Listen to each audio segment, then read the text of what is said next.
Welcome to your Wednesday, June 28th edition of Despierta Boricua on Pro Libertad TV. Enjoy. Bienvenidos and welcome, familia, to Despierta Boricua, the Pro Libertad Freedom Campaign's video podcast on YouTube. I'm your host, Benjamin Ramos of the Pro Libertad Freedom Campaign, and I'll be bringing you the latest in news, culture, and politics from La Isla de Puerto Rico and throughout the Puerto Rican diaspora. On today's segment, we're going to be speaking with Lorraine Liriano Chavez of Call to Action for Puerto Rico and La Ruta de la Verdad. We're going to be talking a lot about what's taking place in Puerto Rico, what's affecting workers, especially the electrical workers union. We'll be talking about LUMA Energy, GeneraPR, La Ruta de la Verdad, and a lot of other related topics. So without further ado, let's get into it. Welcome to Despierta Boricua, Lorraine. Thank you for having me, Ben. It's a pleasure to be here on behalf of Call to Action and La Ruta de la Verdad. So, Lorraine, let's give everybody a quick 10-second overview. What is Call to Action for Puerto Rico, and what is La Ruta de la Verdad? Okay, Call to Action on Puerto Rico is a collective that's anti-capitalist, anti-imperialist, and we started in 2015. That's when we initially had our meeting. And our focus has been the dismantling of the junta and, of course, the independence for Puerto Rico, an anti-capitalist and anti-imperialist perspective. And we've had alliances with different groups like WAR, Workers' Assembly Against Racism, other Puerto Rican organizations like Pro Libertad, Philly Boricuas, Jornada Se Acabaron las Promesas, and New York Boricua Resistance, as well as other organizations. And La Ruta de Verdad is a collective that started right before the privatization of LUMA Energy. LUMA Energy has been responsible for the electrical grid. So they came together. It's different groups like La Asociación de los Jubilados, individuals, UTIER workers. UTIER is the public sector workers that were electrical workers that have been displaced as a result of the privatization of LUMA Energy. So they have been working to educate people on what the ramifications are for the privatization of the energy, both the grid and the different power plants with Genera Puerto Rico. Let's get into LUMA, because, if you read all of the propaganda that LUMA put out in Puerto Rico, LUMA is the next best thing since El Pan Sobao. LUMA is the greatest thing ever. So, Lorraine, tell us, what is LUMA really about? Okay, so LUMA Energy is actually a private company that was formed in order for them to receive the contract through La Junta, which is the Fiscal Control Board in Puerto Rico, and they're formed by ATCO and Qantas. One is a company that's based out of Texas, and the other company is based out of Canada. And they created LUMA Energies in order for them to be able to apply to become the private company to manage the electrical grid. And they had no experience doing this before. And so they did not know the topography of Puerto Rico. Those of you who are not familiar with the topography of Puerto Rico has a central mountain range. It has many areas that are difficult to navigate. There's rivers, there's caverns, there's all kinds of things that you have to have an awareness of the geographical topography.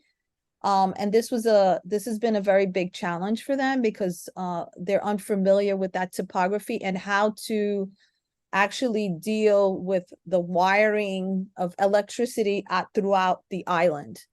So they applied to be the company that would privatize, and since 2020, they've been in charge of the electrical grid. The problem is that there have been subsequent outages in Puerto Rico, 100,000 people, 40,000 people on a subsequent basis. Since 2020, there have been outages all the time. There have been substation Monacillo, blackout June 10th, substation Costa Sur, Humacao, Santa Isabela, Barrio Obrero. And what does it mean when these outages occur? It means that people are left, hospitals have been left without light. The public vias have no lights, so it's a dangerous traffic situation. You have people that are affected because they have medical life-sustaining equipment both at home and in the hospital. These are lives that have been jeopardized because of these consistent power outages.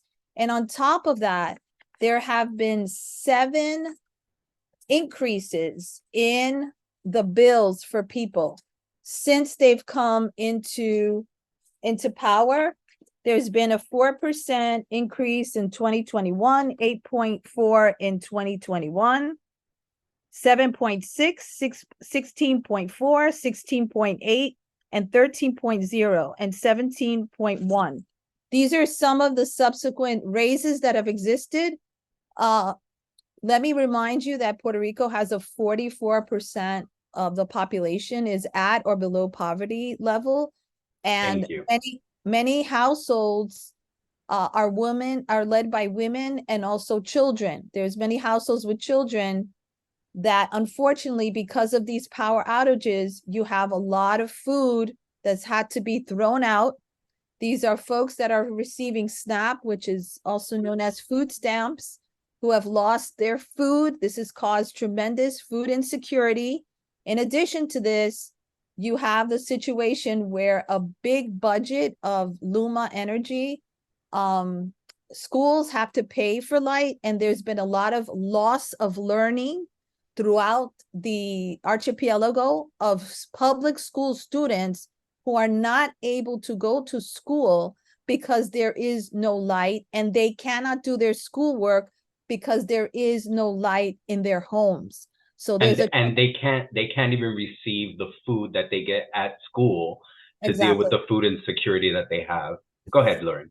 Exactly. So LUMA has been a disaster. It's also, I just want to highlight, because people might think, well, why should I be concerned about this?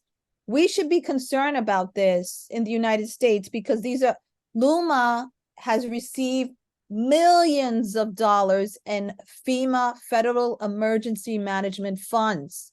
And therefore, we should be concerned that these funds are going to a privatized company that is not doing their job. And the position of La Ruta La Verdad and most folks on the archipelago is that energy should be public and should move to renewable energy, whatever the sources. There's a variety of sources, including solar energy, should be available, and we should not be investing in a company that's known for fossil fuels like liquid natural gas that's coming from the fracking that's occurring in Pennsylvania. And we know that there are coalitions, right? Climate coalitions that are against fracking because we know that they destroy the natural environment, and they also cause methane gas, and methane gas has terrible effects on the environment and on health of everyone. Really quick, Lorraine, because you and I both know that our people no se quedan atrás. What has been the response, both on the island and even in the diaspora? LUMA is a catastrophe that they're living through every single day. What have our people been doing? Well, I think that people have been right on target. La Ruta La Verdad did a series of caravans throughout the island, educating people as to what was going to happen, that this privatization was going to cause the bills to be increased. So they did a public education campaign throughout the island. They have also had numerous protests to bring awareness about the issue of LUMA energy.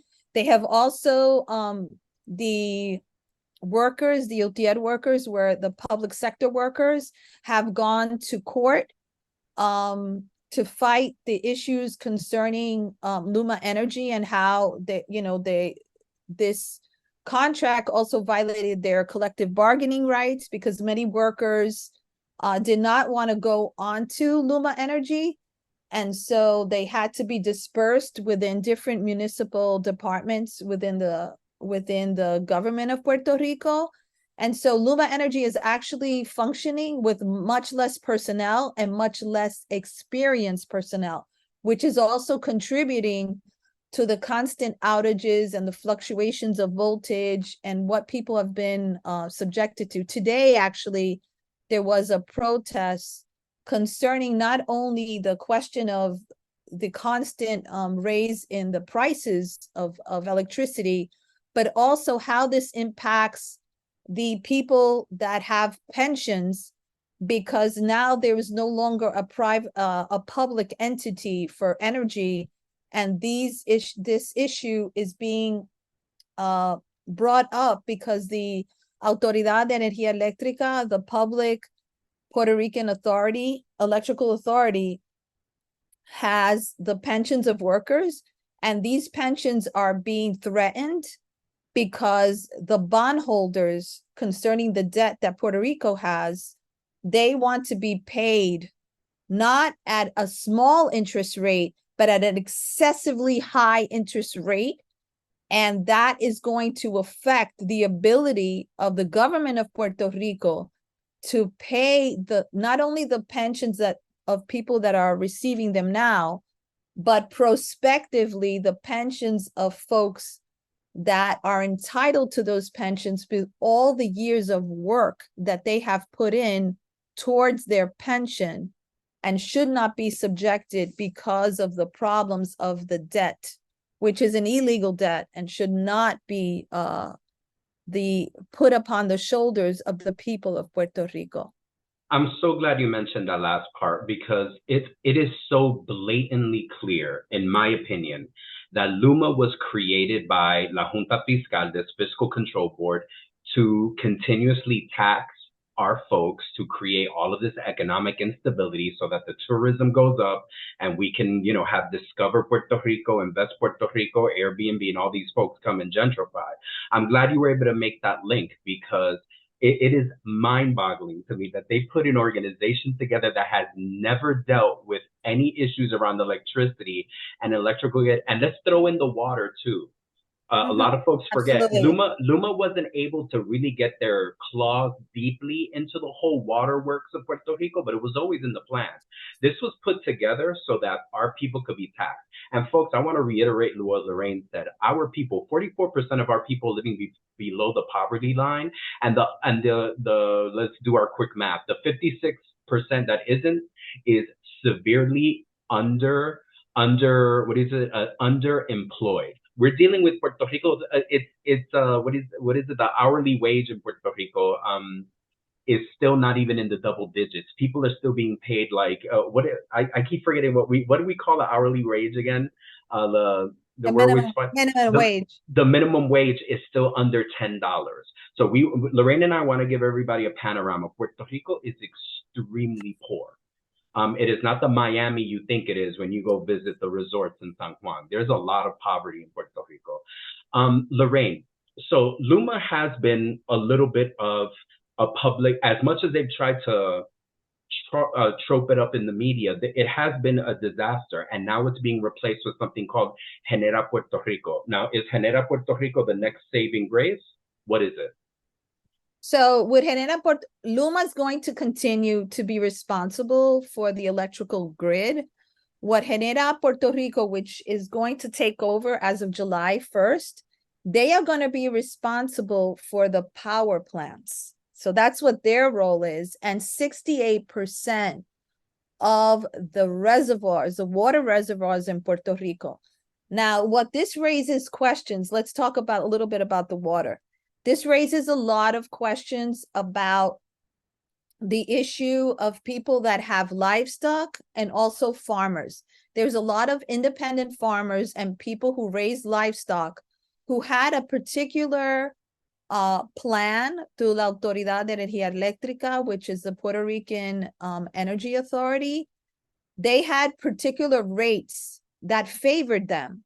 Those rates are no longer going to exist as of July 1st. So there's a lot of anxiety about what that's going to mean for people in terms of their rates in order to continue their businesses with livestock, and in order to continue independent agriculture that we know the sustainability issue has been increasing in Puerto Rico because of the food insecurity. There's a lot of people that are turning to independent agriculture as a way for people to feed themselves and communities. So there's a huge concern with that. In addition to, it's very vague in both contracts how LUMA Energy and Genera Puerto Rico are going to navigate what the actual cost of the bill is going to be when there are two monopolies that are going to be part of intricately together, but separate entities. How are they going to put together a bill for the customer without impacting another cost raise? And I just found out today that LUMA is asking for 130 million more in fees. Mind you, they've already been paid millions and millions of dollars, but they're asking for more money. And in addition to that, about 2 months ago, they actually laid off a lot of subcontractors that used to do the pruning. Now, let me explain why the pruning of vegetation is very important. The pruning of vegetation, because Puerto Rico has a lot of trees and greenery and stuff, these people that work on the pruning of vegetation ensure that those lines do not get overheated, fires occur. There have been fires because since we know that LUMA does not have the amount of workers that they should have, because they did not want to respect the collective bargaining. So many workers did not go with them. They have a lot of inexperienced workers. And on top of that, they were refusing and alleging that they didn't have enough money to continue with the pruners. So now people are not having the vegetation taken care of. And so you have situations where the lines are overheating with the vegetation, and you have fires that are happening consistently in different communities. And this is a very, very dangerous situation for any folks, because at any moment, because of the vegetation issue that's not being taken care of, you can have a fire erupt in a minute, in seconds, and it could, ravage a whole community unnecessarily, because LUMA is not taking care of what it has to do. It's absorbing all this money for these executives like Wayne Stensby, who is paid like $1 million. And LUMA also contracts their attorneys, DLP Piper, which is in New York City in Avenue of the Americas, who gets paid $1,000 an hour. Who we've actively protested for their participation with LUMA here in New York City. Right. So, it's very interesting and intricate, but I think people need to understand like all the facets of what's going on with LUMA Energy and how detrimental LUMA is. LUMA has tried to get their numbers, the numbers of how many outages off. There's like an official, there's an official siting that you can go to, and it shows how many outages by every state and territory of the United States. And they have wanted to get off the list because Puerto Rico in the last several weeks has been in the top 5, if not number 1, in the number of outages. 45,000 people. The other day it was 45,000 people. 50,000 people. And this is on a consistent basis. We're not talking about once a month. We're talking about 3 or 4 times a week. I have a niece who lives in Ceiba, and she says the light has gone away 3 or 4 times a week. If you looked at an article in Nuevo Dia, this has affected the patterns of shopping. Puerto Ricans are no longer shopping for the week. They're shopping for 2 days, for 3 days at a time, because they are so concerned that all of their food is going to be damaged because these constant outages, also the fluctuation of the voltage is actually ruining like microwaves, refrigerators, ovens. So this is LUMA is affecting everyone's life in a horrific way, and no, it doesn't seem like any relief is in sight. We know that when Fiona hit last year, it was a category 1, and people were out of light for days on end, for more than weeks, in a category 1, and LUMA was not prepared. Not only did people lose light, they also lost access to water on the west coast of the archipelago. So we need to be mindful of all this, because energy and water is a human right. Absolutely. And right now, you talk about power outages. Folks, in Puerto Rico right now, we're dealing with insane weather. It is extremely hot. And add on to that now your ACs aren't working. Your simple fans aren't working. So people, I read somewhere in Lorraine something interesting, that people are going in record numbers to the hospital because of heat exhaustion, because they can't function in a situation in which they're boiled alive because of climate change, and then their simple relief of a damn fan, a little box fan that they got at Walmart, isn't even working because there's such a constant lack of, and if it's not a full power outage, it's the fact that the voltage isn't strong enough to run the fan. You're right. LUMA is affecting every single aspect of people's life. I wanna jump into a little bit back to Genera Puerto Rico, especially around that agreement with the workers, what they were offering workers, because I think right now the electrical workers in Puerto Rico are going through hell. They're going through losing pensions, getting these agreements that are paying them next to nothing. Tell us a little bit about that with Genera Puerto Rico. Well, I think the problem with GeneraPR, many workers did not, the Ruta La Verdad did a campaign, and basically it outlined everything they would lose. They would lose vacation days, they would lose healthcare. They were not ensured that they would be employed other than maybe a year until Genera Puerto Rico would hire their own people. So actually many employees actually chose not to go and went into different municipal agencies within the Puerto Rican government, because there is a law called Ley 17 that basically says if you're a public employee, they cannot fire you without due process. So that a lot of people did not do that, but those of the folks that went, they actually lost. They lost benefits. They lost the money that they would earn, like on a yearly basis, was much less. There's no guarantees that they will be employed beyond a certain amount of time. And they're also subjected to less employees that are experienced in order to manage these power plants that, mind you, are 45 or more years old, okay, are not in the best shape. And there's no guarantees that Genera Puerto Rico is actually going to do the investment in these in order to better their conditions, because part of the contract is to decommission these power plants.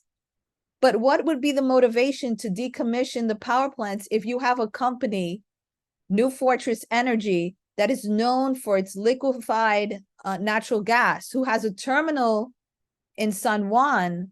What would be the motivation for them to actually decommission these power plants so that Puerto Rico would move to renewable energy? That's by law, they have to move into renewable energy by 2050. What would be the motivation to do that if you're getting paid $22.5 million in the first 2 to 3 years, and you're going to get a bonus of $100 million if you meet like customer expectations? I don't know what that means. That's legalese talk. Customer expectations and lower cost. I don't see how that's possible, because if we even look at Genera Puerto Rico, right, and New Fortress Energy, New Fortress Energy, when they had an opportunity through the gas that they had in San Juan, they chose to sell their natural gas to people in Europe during Ukrainian war because they were going to get more money, and they left Puerto Ricans without energy, and Puerto Rico had to, the autoridad, it was still the public authority at that point. The public authority had to spend all this money to immediately offer their customers some type of energy, which is diesel, which is more expensive. And so actually, New Fortress owes Puerto Ricans $34.5 million because of that decision, only that decision. So how can we really rely on a company that at a given moment chooses to, because it has an international market, to deviate the energy to another market and leave Puerto Ricans without any source of energy? We already experienced that in one occasion. What will happen in another occasion? We don't know. So it's a very tenuous situation, quite frankly. And honestly, we don't know yet. At the same time, we do know they're going to go with wherever they're going to generate the most money. They're going to sell it to Latin America. They'll send it to Europe. They'll send it to Asia. They'll send it to the highest bidder. And that's what happens with Puerto Rico and everything. It's funny, you were talking about the vegetation and how people are going back to the land. Still in Puerto Rico, 80% of the food is imported. We are on an island where we can grow all of our own food, and we are importing it 80% from other countries because Puerto Rico is such a push to destroy agriculture and for it to only be beautiful vegetation for tourists to enjoy, not farmland, so that people have food security and food sustainability. Let's jump into what's happening in the diaspora, because Lorraine, Ivan Baez was here for the el cheche de la película, the high muckety muck of Genera Puerto Rico was being honored by the National Puerto Rican Day Parade. They should feel disgusted with themselves that they did that. What are we doing? What type of reception did we give him, and what are we doing in New York City about that? I think it's really important that at 6:30 in the morning, I was interviewed by Radio Isla, and it was a 3-minute interview with Luis Penchi, who happens to be from Cabo Rojo for folks that don't know him.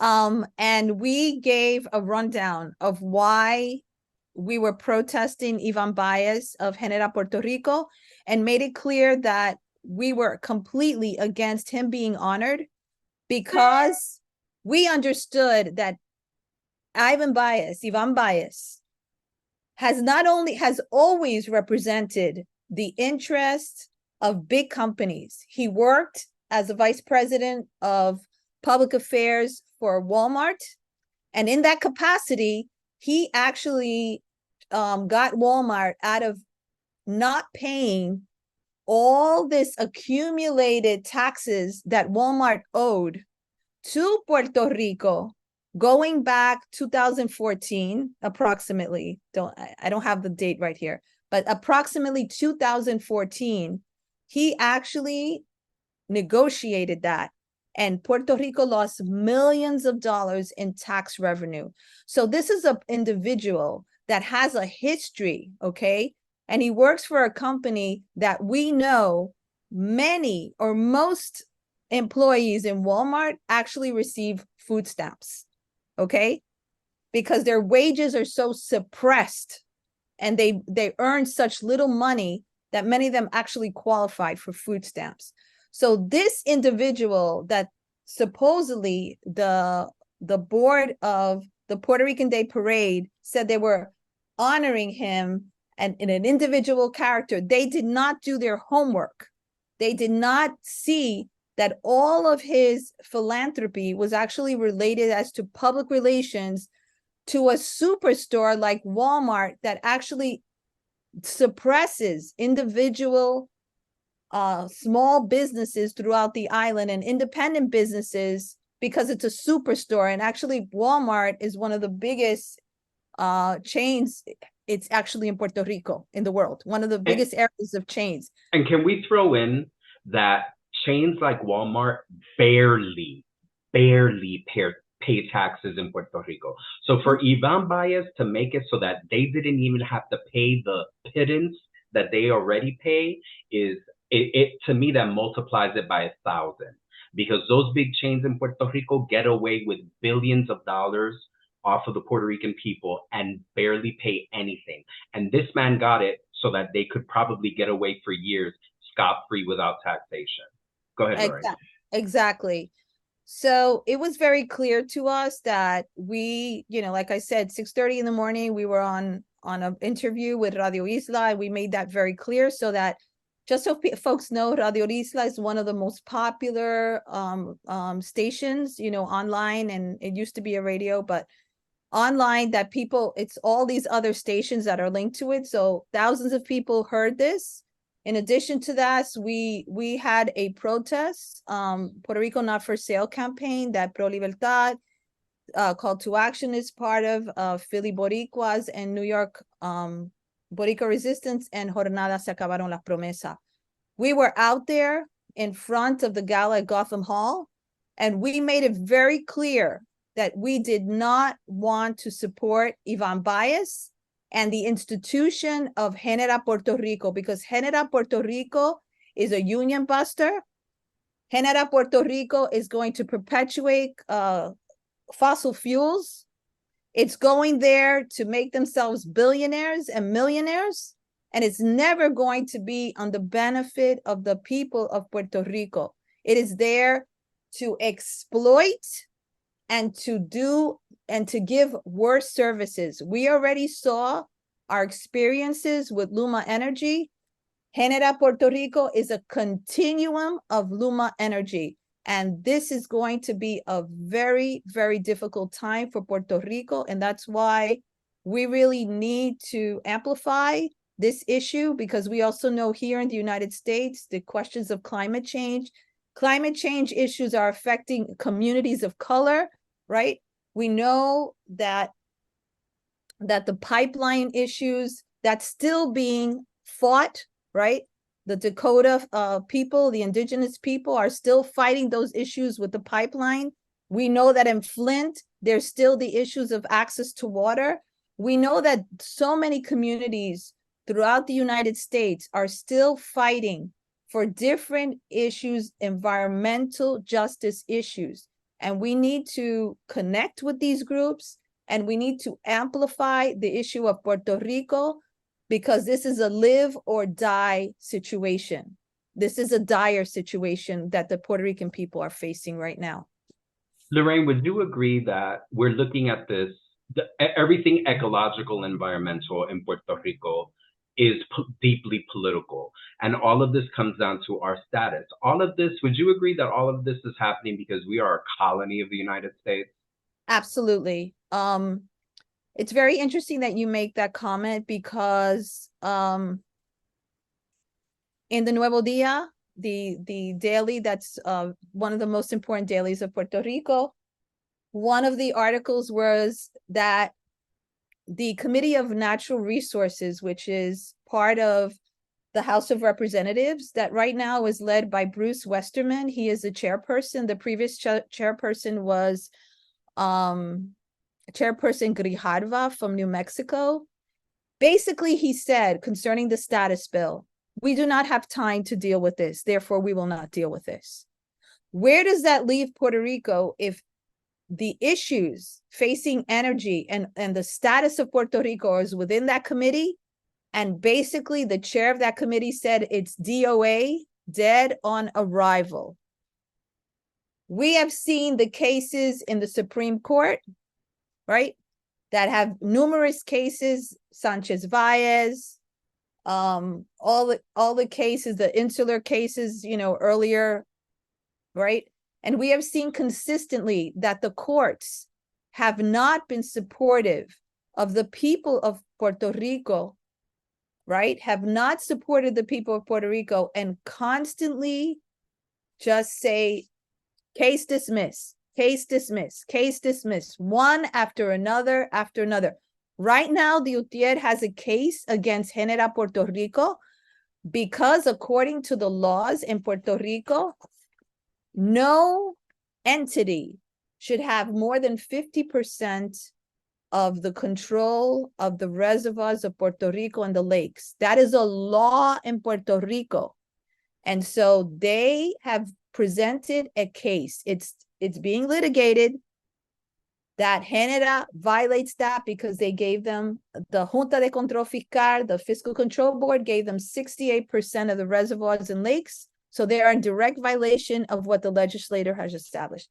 It's going to be very interesting to see what happens with this case, since there is an existing law that contradicts that particular contract.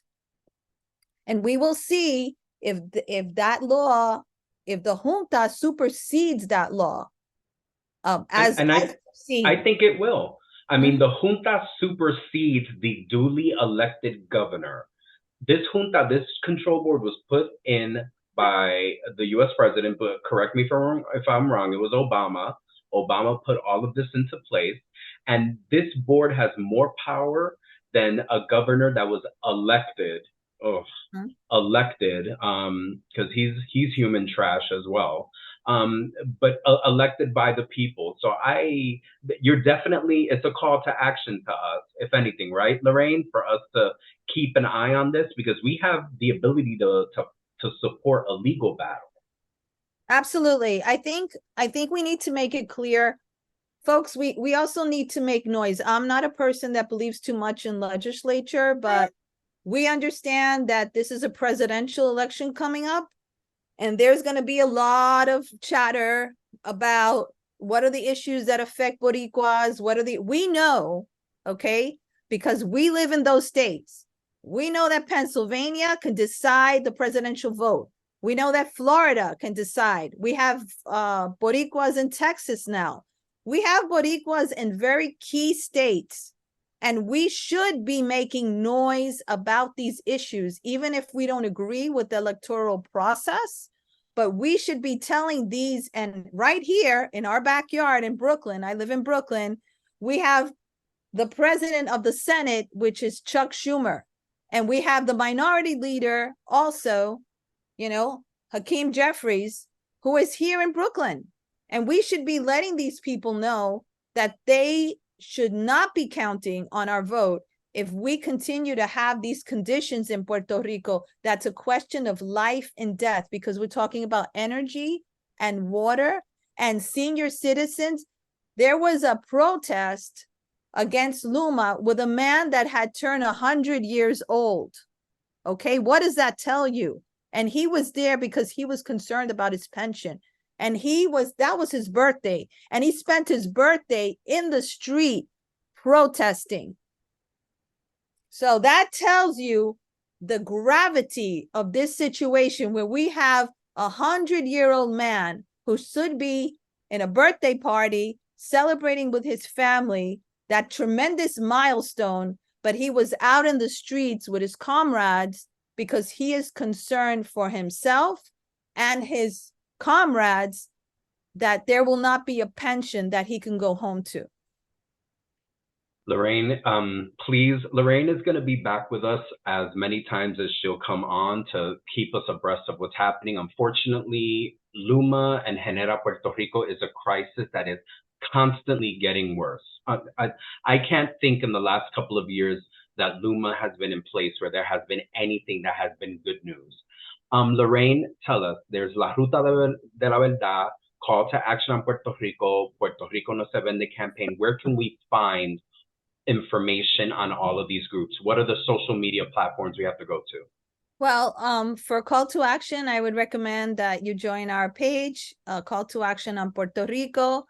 For PR Not For Sale, go to our Instagram and join there. You can join there. La Ruta La Verdad has a page, La Ruta de la Verdad, the root of the truth. Please join our page there and get information about what's going on.